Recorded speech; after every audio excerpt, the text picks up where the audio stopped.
oh wow, look at there. Someone involved with Lucasfilm actually has the amazing idea to reach out to George Lucas and ask him some advice on how to develop a Star Wars television series, movie, yada, yada, yada. What a novel idea someone at Lucasfilm actually is thinking for the first time in years.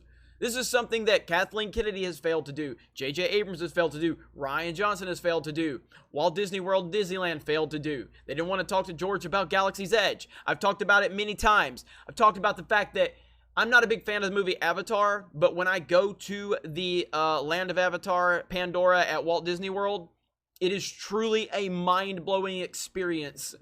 Because why? Because they got James Cameron to work with the Disney Imagineers to realize the world that he created firsthand.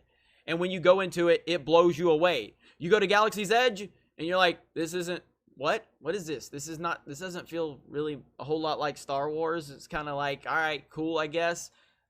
Doesn't really focus on the original trilogy. It doesn't focus on the sequel trilogy. Or, I'm sorry, the prequel trilogy. It kind of just focuses a little bit on the sequel trilogy, and that's it. But if you would have got George Lucas to work directly with the Imagineers, you would have had a far better experience at the Star Wars land that we know now. Anyway, let's talk about this. The Mandalorian director Jon Favreau asked Star Wars creator George Lucas for advice. Here's what he said. Wow, what an amazing idea. What an amazing idea. Star Wars creator George Lucas hasn't been involved in day-to-day franchise operations since selling Lucasfilm to Disney, but the Mandalorian director Jon Favreau said Lucas was more than willing to offer advice. More than willing to offer advice. Yet, they don't want to ask this man for advice. In an interview with GQ Middle East, Favreau said he had a long talk with Lucas while planning the series. At the time, the older director recommended Favreau stick with the classic mythology conventions for his series. One thing he said, remember, John, the real audience for all stories and all myths is the kids that are coming of age because that's really a Joseph Campbell adherent, Favreau said. According to TV Tropes, the hero's journey emphasizes 3 basic steps of a hero's journey. Departure, the hero leaves the familiar world behind.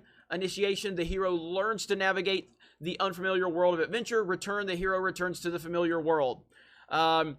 Campbell also wrote that mythological adventures often begin with a call to adventure, various challenges, a dark low point, an eventual atonement, and a return home. According to Favreau, storytelling through the hero's journey helps impart wisdom to younger generations. We enjoy the stories as adults, but really storytelling is all about imparting the wisdom of the previous generations onto the children who are becoming adults and giving them the context of how to behave and how to learn lessons of the past without making the mistakes on their own.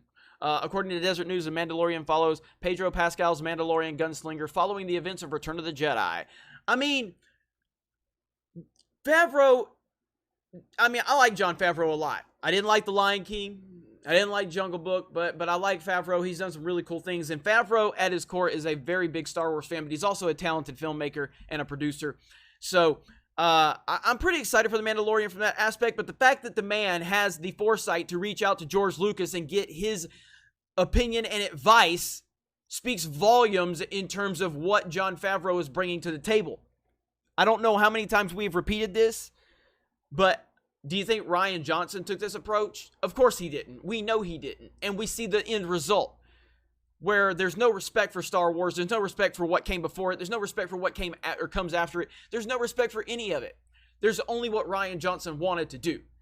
And it's just unbelievable that Kathleen Kennedy, such a terrible leader, allowed this. It's unbelievable that Kathleen Kennedy has George Lucas.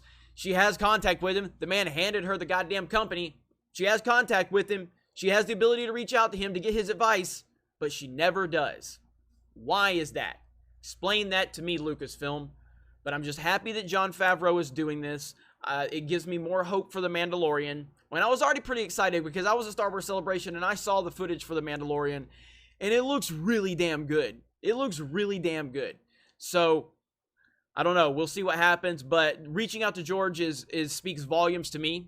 And I appreciate that from Jon Favreau. It's something that needs to happen a lot more. I'm sure George appreciated it. The fact that, it's his baby and it's been ran into the ground, but at least somebody has the respect to reach out to him and get his advice, and I feel that Jon Favreau will implement a lot of that advice into The Mandalorian. Let me know your thoughts in the comments below. Have a great day, and we will talk to you later. Hey everyone, it's Jeremy from geeksandgamers.com, and if you're a fan of Geeks and Gamers, please go to our website, visit our merchandise store. We have t-shirts, hoodies, hats, beanies, tank tops, and in the very near future, we're going to have many more products for you to choose from. So thank you for the support. We appreciate it. You guys have a great day, and we will talk to you later.